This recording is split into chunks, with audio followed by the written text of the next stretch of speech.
여러분 안녕하십니까? 박수 크게 보내주세요. 네, 좋아요. 이렇게 박수를 크게 치면 나도 활짝 펴지고 상대 가슴도 활짝 열립니다. 늘 어떠한 어려움이 있고 어떠한 슬픔과 고통이 있더라도 미소를 잃지 않고 또 박수 치면서 늘 이렇게 환희롭게 나의 주어진 이 삶을 거룩하고 아름답게 살 줄 알아야 쓰겠다. 이것이 남이 나에게 주지 않아도 내 스스로 발전소가 돼서 행복의 발전소가 돼서 내 스스로 행복하고 남에게 능히 나눠줄 수 있는 그러한 조계사의 불자가 되어야 되겠다. 특히 오늘이 이제 출가 열반 그 발심주간 2월 초 여덟의 날이 출가제일이고 이제 2월 보름이 열반제일 아니겠습니까? 그래서 이제 이 기간 동안에 우리는 지금 기도를 하고 있고 2시에 또 자비도랑 참법기도 또 하고 있죠. 그 일환으로 하는 오늘은 제 세 번째로 주의 스님이 하셨고 어제는 또 노전 스님이 하셨고 오늘은 이제 제가 하는 순서 같아요. 아시겠죠?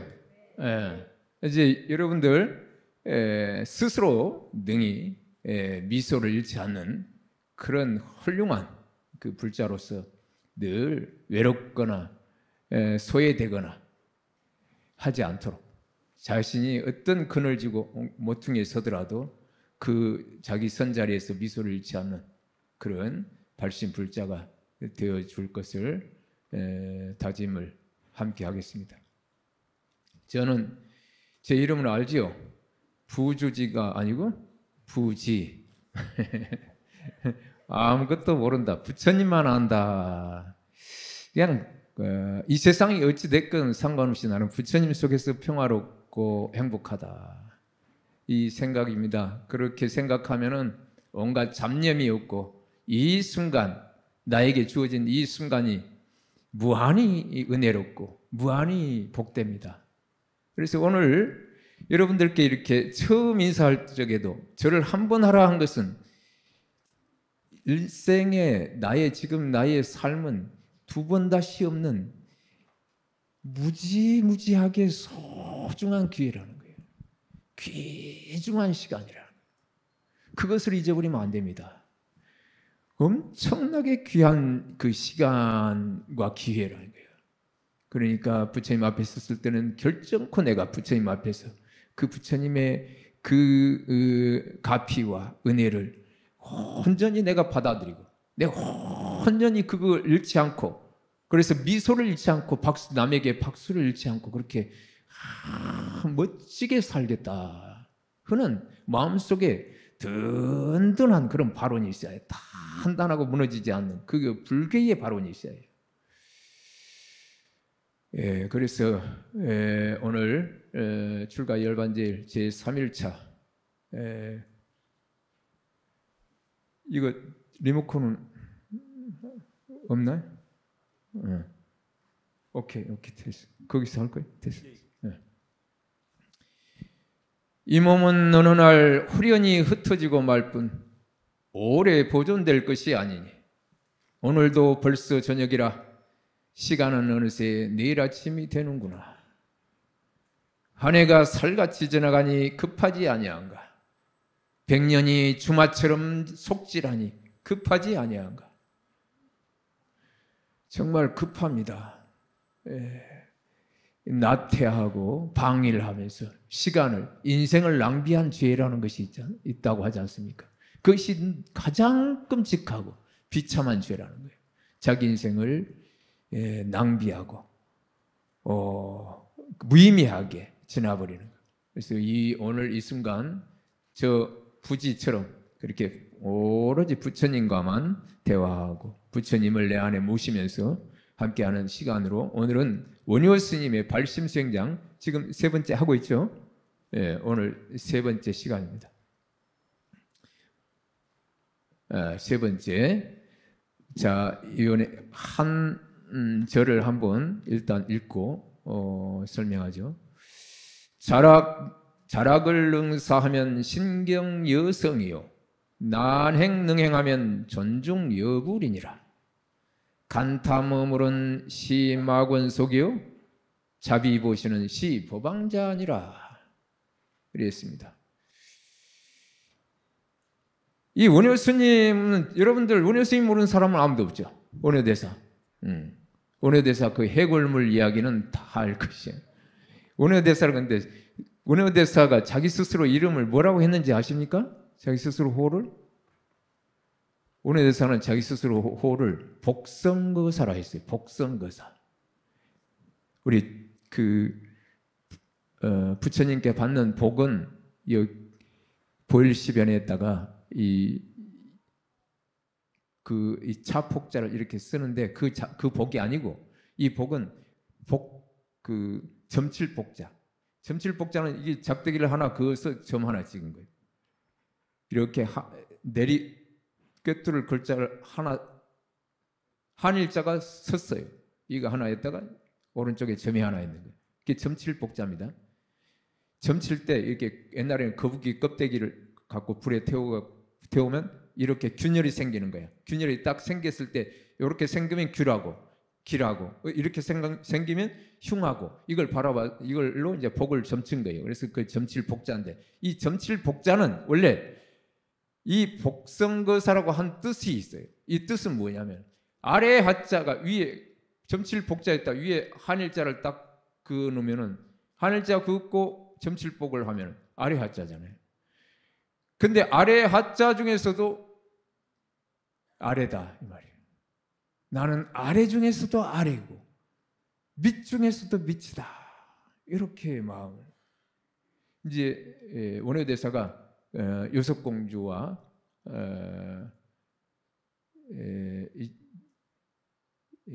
하룻밤을 이제 이 원효대사는 100년에 한 번 날 인물이 아니라 1000년에 한 번 날 인물이다.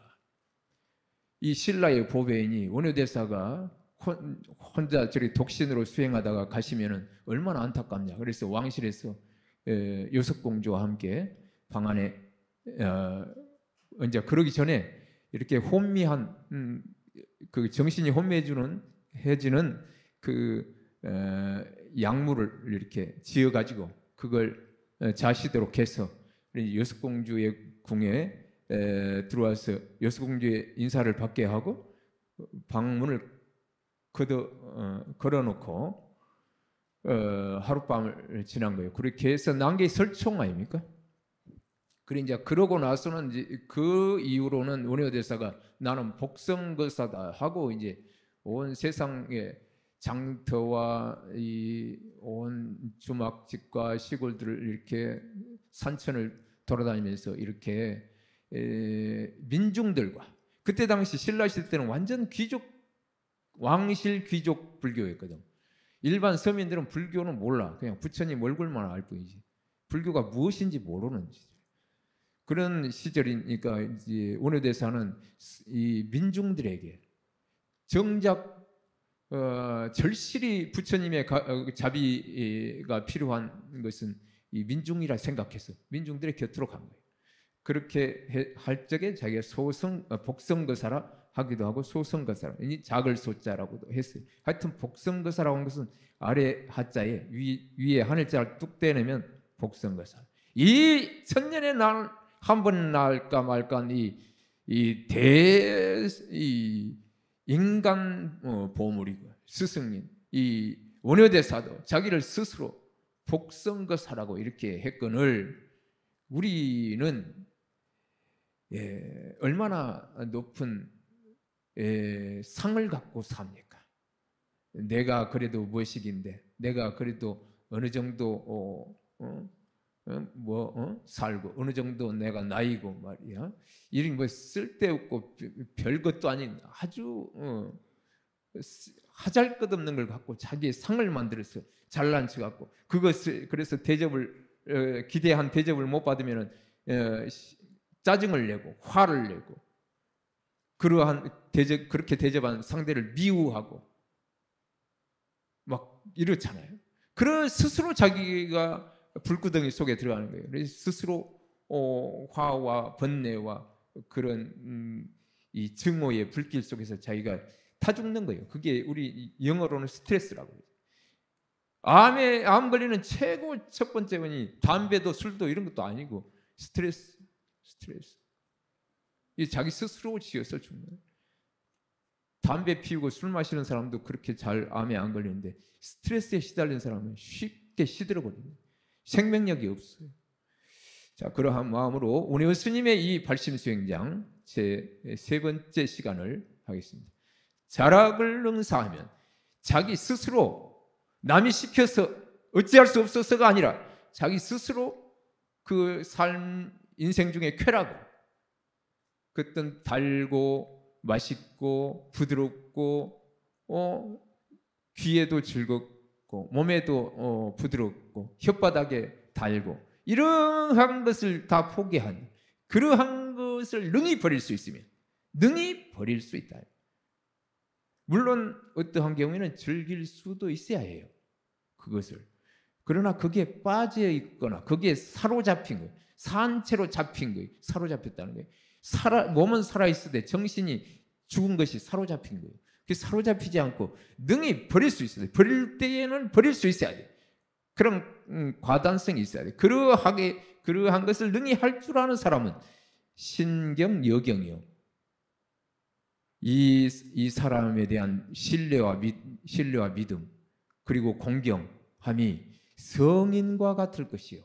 이 사람에 대해서는 성인처럼 존경하고 믿음이 생긴단 말이에요.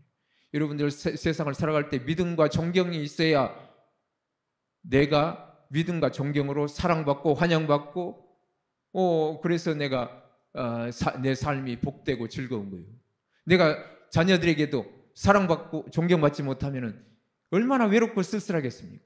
내 삶이 헛되고 내 삶의 토대가 완전히 허위잖아요. 그러니까 내가 자녀들에게 사랑받고 존경받을 수 있어야 돼. 이것은 내가 핏줄로 연결되어 있다고 그냥 사랑받고 존경받는 게 아니에요. 내 행위, 내 생각과 나의 행동이 말하는 것과 몸의 동작이 그야말로 지혜롭고 자비롭고 너그럽고 이러한 부처님의 가르침 그대로 이렇게 나올 때에 우리 어머니는 우리 할머니는 어떻게 저렇게 이렇게 우아하신가? 내가 학교 갔다 올 때 만났던 전철에서 만났던 저리 앞다구니를 쓰고 그 못되게 자리도 양보하지 않고 뺏기지 않으려고 눈치 보고 약삭 빠르게 차지하고 임산부가 와도 약한 노인이 와도 비키지 않고 그런 사람이 아니라 우리 어머니는 우리 할머니는 어찌 저리 당신의 몸이 연세가 높고 힘드실 텐데도 어떻게 저렇게 의연하시고 어떻게 저렇게 미소를 잃지 않으시고 어떻게 남을 젊은 사람에 대해서도 기꺼이 칭찬해 주시고 어깨를 두드려 줄 줄 아시고 얼마나 저렇게 장하시고 훌륭하신가. 이랬을 때 사랑하는 마음과 존경하는 마음이 나는 거예요. 자녀들뿐만 아니고 남들도 그 사람 환영하고 그 사람이 잘 되기를 바라고 축복해 주는 겁니다. 그래야 그 사람이 부처님께 가피를 받는 거잖아요. 부처님이 직접 주지는 않으시던 내가 부처님의 가르침을 행함으로써 내가 부처님의 가피를 내 안에 받아 모실 수가 있는 거예요. 이것이 신경 여성이라는 성인과 같이 신뢰받고 존경받는다. 왜? 어떻게 했을 때? 내 즐거움을, 내 쾌락을 능히 버릴 수 있을 때, 능히 그것을 뒤로 물릴 수 있을 때, 그걸 남에게 먼저 나눠주고 함께 나누고 약한 사람에게 먼저 주고 할 수 있는 그런 마음, 그런 친절하고 자비로운 마음이 있어요. 이 부처님의 자비로움을 현대어로 바꾸면 친절함이에요. 친절을 할 수 있는 거예요. 교양이 있게 할 수 있는 거예요. 난행능행하면 난행을 어려운 행을 남이 할 수 없는 그런 나눔과 베품을 능히 행한다면 존중키가 부처님과 같을 것이다. 존중하기가 부처님과 같이 존중할 것이다. 간탐어물은 시 마건석이요 자비 보시는 시 법왕자니. 간탐어물은 물건에 대해서, 물질에 대해서, 돈에 대해서 아낄 간 탐할 탐, 아끼고 탐하는 마음. 탐하는 거예요. 탐한단 말, 간탐 그러잖아요.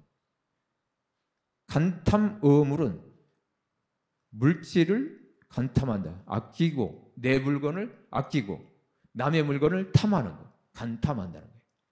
간탐어물은 하는 사람은, 이 사람은 시인, 이 사람은 마구니의 권속이다. 마구니의 권속이 어찌 부처님의 가피를 기대할 수 있는가? 과연 성중님의 가호를 받을 수가 있겠는가? 마구니의 권속인데 내 것은 아끼고 구두쇠같이 내줄 줄 모르고 남의 것은 악다구니 갖고 같이 교활하게 빼앗아 먹으려고 하고, 이런 사람이 어떻게 이 사람이 자비 보살이고 부처님의 제자겠는가? 이거는 마구니의 권속이니 자비 보시는, 자비하고 자비롭게 보시하는 사람, 이 사람 말로 부처님의 아들이니 이 말이 시 법왕자니라.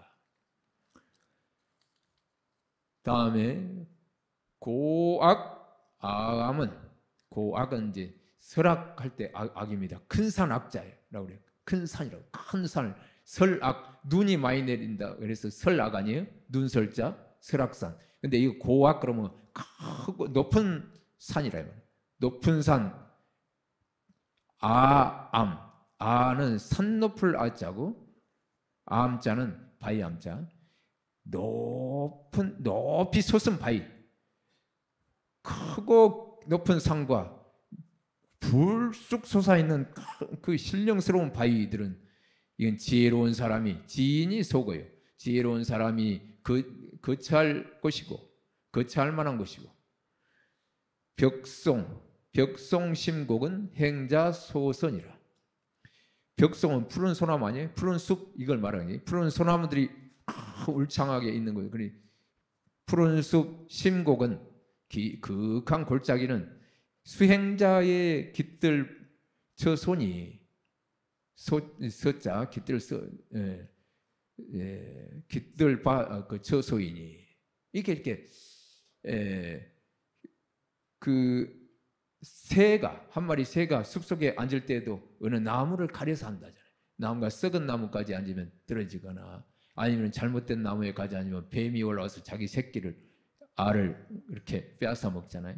이렇게 알을 가린 것처럼 지혜로운 수행자는 이렇게 벽송심곡에, 이렇게 푸른 숲 심산유곡에 이렇게 해서 거처한다 이 말이에요. 기찬목과 하야 위기기장하고, 기는 이제 줄일 기자예요. 배를 줄인다, 굶주린다 이 말이에요.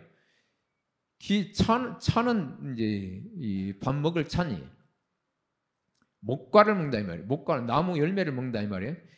촉은 목피를 먹는다 이 말이에요. 그러니까 목과를 줄임에 촉은 목피를 숲속에서 이렇게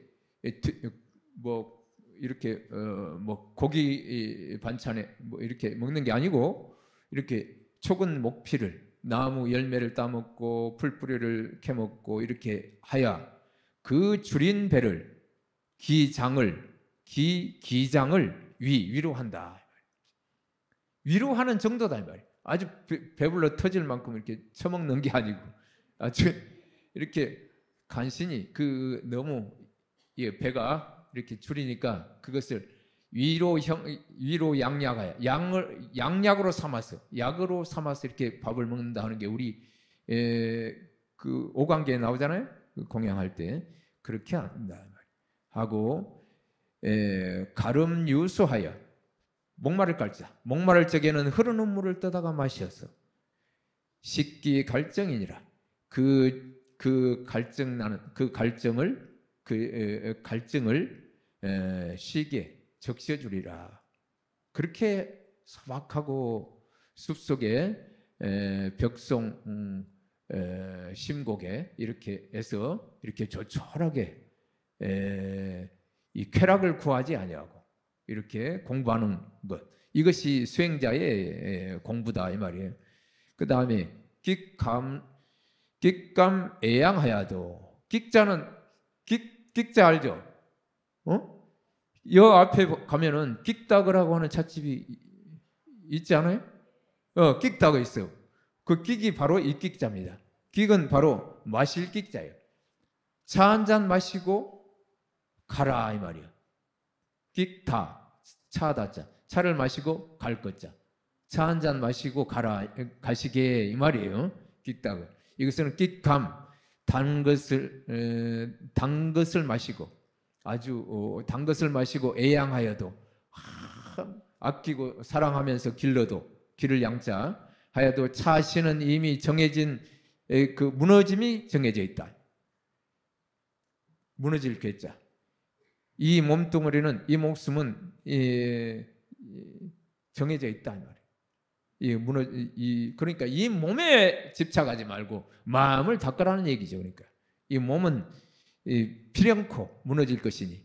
그래서 차규 수호하여도 명필유종이니라. 이 유자가 이게 부드러울 유자예요. 차규, 부드러운 비단을 이렇게 몸에 휘감한다. 착용한다, 차기한다 이 말이에요. 그 부드러운 비단 옷을 차기하고 아끼고 수호하여도 이 목숨은 명은 반드시 유종 끝이 있으리니 이 말이에요. 명필유종이니라. 조향아멸은 뭐예요? 음향 울릴 향자잖아요. 울릴 향자는 그 굴 속에서 암혈은 뭐예요? 바위굴이잖아요. 바위굴이 암혈이에요. 바위암자 굴혈자. 바위굴에 들어가 가지고 조향한다 이 말이에요. 소리를 내서 울린다 이 말이에요. 나무아미다불 할 때 그 굴에서 울리면은 이렇게 마이크가 없어도 이 마이크에서 저절로 굴 속에서 소리가 울리잖아요. 그런 뜻이에요. 조향, 소리를 울려주는 암혈에 들어가서 이렇게 기도를 하여도 비록 이렇게 차가운 어두운 굴 속에서 기도하여도 이것으로 이 암혈로 위 연불당하고 연불당을 삼고 그 굴을 연불당을 삼고 애명압조로 애명은 슬피운다 이 말이에요. 울명자 아니에요? 세조자 앞에 입구자가 있으면 새가 입을 벌리면 뭐예요? 우는 거잖아요. 애명 슬피운다. 압조는 새 소리를 슬피 우는 새 소리를 갖고 압자는 오리 압자지만은 큰 새 작은 새 뭐 이런 뜻으로 큰 새 작은 새들이 이렇게 우는 슬피 우는 소리를 가지고 위 환시문이 삼아라 이 말이에요. 어떻게 뭘 삼냐? 내 마음을 즐겁게 하는 벗으로 삼아라. 그런 새 소리를 그렇게 할지니라. 수행자는 마땅히 이렇게 한다. 배슬 여빙이라도 배는 절할 배잖아요. 두 손으로 이렇게 맞대고 이렇게 절한다는 표시예요. 손수가 2개 들어갑니다. 절하는 무릎 쓸 자. 스라의 자녀가 몇입니까? 이게 무릎 쓸 자. 자기 무릎 아래에 이렇게 기어다니고 재롱 부리던 그 자녀들, 그걸 말하는 스라의 자녀, 이 설자예요. 근데 무릎을 꿇고 부처님께 여기는 절하는 거예요. 무릎 꿇고 절할 적에, 근데 절하는 무릎, 그 무릎이 여빙이라도 얼음장처럼 차더라도 무연화심하며, 연 그리워할 연자잖아요. 불을 그리워하는 마음이 없으며, 불을 그리워하는 마음이 없어. 이렇게 무릎이 얼음장처럼 차지만은 오로지 부처님을 바라보고 관세음보살님을 바라보는 그 불보살님을 내 가슴에 안아 모시는 이 내 환희로운 마음으로, 그 불타는 환희로운 마음으로 해서 그 얼음 같은 무릎도 잊어버리고 부처님과 하나가 되는, 합일이 되는 그런 경계. 기장여절이라도 무구식념이니라. 아장 여절이다. 여기서는 줄일 나자. 이게 나자가 있잖아요. 밥식에다 나자. 밥이 생각나니까 줄인다 이 말이에요. 이게 창자가 줄인 배가 끊어질 지경이라도, 끊어질 지경이라도 무구식념, 밥을 먹고 싶은 그런 마음을 구하지 아니한다. 그런 마음이 없다. 밥을 구하는 그런 마음이 없다. 밥 생각이 없는 거예요. 불 생각이 없고 밥 생각이 없는 거예요. 홀지 백년연을 우나불악이며 호련히 백년에 이를 것이거늘 호련히 죽음이 다가온다. 우물쭈물하다가 죽음이 다가오는 거예요. 우물쭈물하다가 정신 바짝 차려야 돼요. 언제나 이렇게 뱃을 여빙하고 아장여절이라도 이런 불을 그리워하는 마음이 없고 밥을 구하는 그런 마음이 없이 그런 것을 잊어버리고 불보살님을 모시면서 환희롭고 즐겁고 복되게 살아야 돼요. 그러지 않으면 호련히 백년에 이른다. 어찌 배우지 아니할 것인가? 어찌 배우지 않을 것인가? 어찌하여 운하는 어찌하여 배우지 않을 것이며 일생이 기하간데 일생이 그 얼마이간데 일생이 그 얼마나 길건데 불수방이라는 거 닥지 아니하고 방일할 것인가 이 말이에요. 자, 오늘은 여기까지만 하겠습니다. 시간이 주의스님이 절대 길게 하지 마라 그러는데 오늘 시간이 몇 분 됐나 모르겠네. 네, 하여튼 얼마나 주의스님이 자상하신지 오늘 절대 길게 하지 말아요. 여러분 이제 이 구절 오늘 이제 우리 부처님의 출가 열반 시간 그 기간 동안에 우리가 부처님 고타마시타르타 사문의 그 고난에 찬 수행을 우리가 이렇게 되살려보면서 그리고 그 외에 정말 불세출의 정말 그 뛰어난 신라의 제자 원효대사의 그 가르침을 원효대사가 공부하고 나아갔을 때 그 가르침을 우리가 오늘 이렇게 새겨보면서 단순히 새겨보는 것이 아니라 나의 삶이 지금 현재 얼마나 달콤하고 얼마나 부드럽고 얼마나 쾌락적인가 여기에 만족하지 못하고 얼마나 또 구하고 얼마나 나의 것은 아끼고 남의 것은 탐욕하고 이렇게 모질하고 욕렬하게 살고 있는가 이걸 날 반성하면서 지금 이 순간에 내가 얼마나 은혜롭게 많이 가지고 있는 것을 집중하고 그것을 감사하고 그 은혜롭게 부처님께 그걸 감사의 고백의 기도를 하면서 그렇게 지혜롭고 자비롭게 살지 못하고 있는 나를 참여하면서 기도하면서 나아가야 될 것이다 하는 그런 가르침인 것으로 여러분들과 함께 새겨보는 시간이었습니다. 네, 감사합니다.